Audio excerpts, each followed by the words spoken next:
Hey Sabrina, let's take a look at your week 2 assignment 1 here. I think this is another quality assignment from you. Just kind of a good carryover from the last week where we're seeing some very good presentation, already some quality marker usage, and following through with the guidelines in excellent fashion. The swatches themselves, I think all are very good. The wicker one, I think, is very successful and does a great job of portraying that particular texture very accurately. The weave, the in and out, the shadows, the highlights. It seems like a lot went into this one, and I thought you did a great job of it.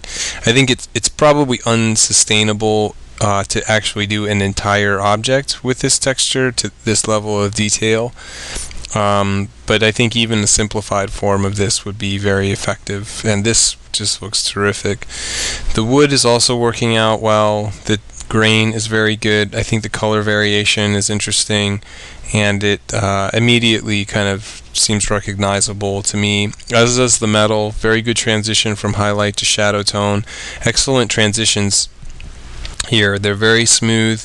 I think they move along just kind of nice and easy, and you've done a really good job of making sure that it doesn't feel like there's a whole lot of marker in place here. It to me feels like a great mixture of colored pencil and marker that comes across as metal.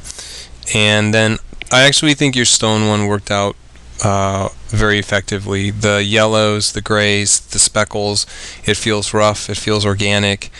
Even having the boundary be a little bit more kind of bumpy than what we're seeing in the other ones is, I think, just a nice little touch that works out well. The cubes themselves are also much the same, just a good solid job of getting the lighting situation and the texture in place. You could, I think, in both cases push value just a little bit more. I think get this guy to be just slightly darker. Even getting in a 40% gray over top of what you already have is going to help. And I think the same for here, where a little bit of a darker value just overall can help it to make it contrast better with the other sides of the cubes. And this is always kind of a problem. I think it's very easy to feel like you're going to overdo it. I think it depends on how strong the lighting situation is going to be, but I think even a little bit darker on both of these can help to make things feel more distinct. I do like the fact that you're working with darker markers. The grays that make up most of the mark making here feel a lot darker than the grays that are over here. You're reducing the amount of yellow, which is a lighter value, so this also feels much darker just in a general overall sense, which is nice. But reinforcing with a layer of a gray can also just kind of make things a lot easier for you, rather than colored pencil, which I think tends to create a little bit too much of a different texture. But perspective looks good, and just the way that the texture alters depending on the side.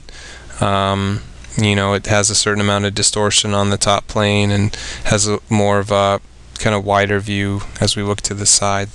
A lot of nice touches, just a lot of nice little observational details that make it work so well. So really happy with both of these drawings. Great textures, I thought, very specific, and they show a lot of time and effort, and I think a really really good eye and a really good hand with the marker. So just keep it up, and we'll take a look at your next few assignments pretty soon here.